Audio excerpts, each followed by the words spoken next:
Shalom, pemirsa setia AWR Borneo. Kembali lagi bersama saya, Dr. Jovi Tamba dari Rumah Sakit Advent Bandung.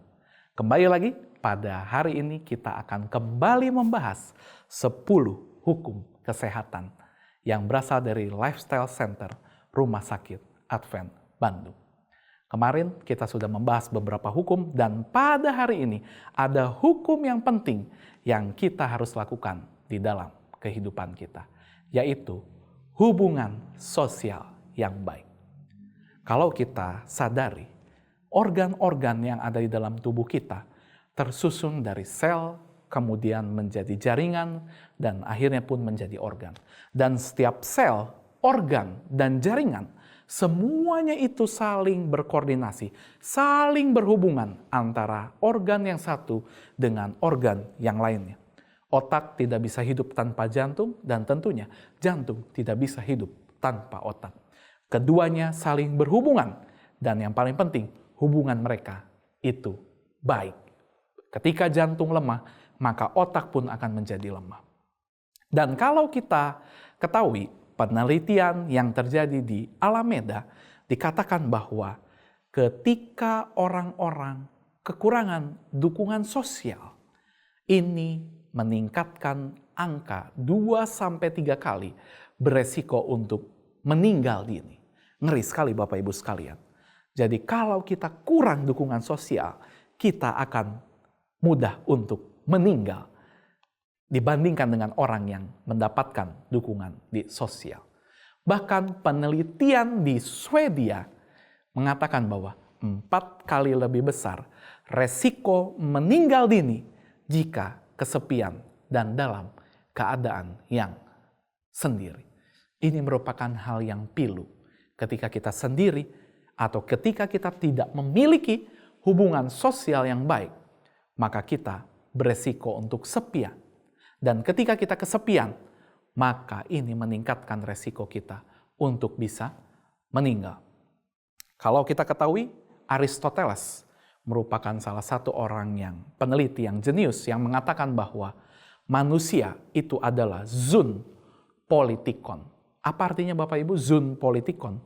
Yaitu bahwa manusia merupakan sebuah individu yang merupakan makhluk yang harus berinteraksi dengan manusia lain. Kita tidak bisa hidup sendiri Bapak Ibu sekalian. Kita adalah makhluk sosial yang harus memiliki hubungan, harus memiliki interaksi dengan orang lain.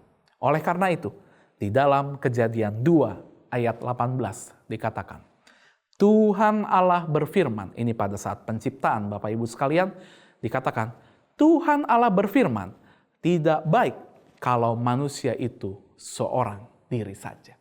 Tidak baik Bapak Ibu sekalian kalau kita sendiri saja. Aku akan menyediakan penolong baginya yang sepadan dengan dia. Nah, permasalahannya terkadang mungkin kita sudah memiliki hubungan. Pertanyaannya sesuai dengan hukum kesehatan yang tadi, bahwa hubungan itu harus baik. Seringkali di dalam kehidupan bermasyarakat atau mungkin di dalam kehidupan kita sehari-hari, kita memiliki hubungan yang tidak baik.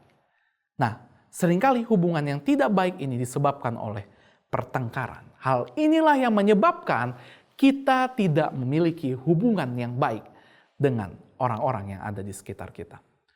Penyebabnya apa? Matius 15 ayat 18 dan 19. Tetapi apa yang keluar dari mulut berasal dari hati. Karena dari hati timbul segala pikiran jahat, pembunuhan, perzinahan, pencabulan, pencurian, sumpah palsu, dan hujat. Itulah yang menajiskan orang. Jadi seringkali perkataan di dalam mulut kita yang membuat orang-orang menjadi sedih. Orang-orang menjadi najis.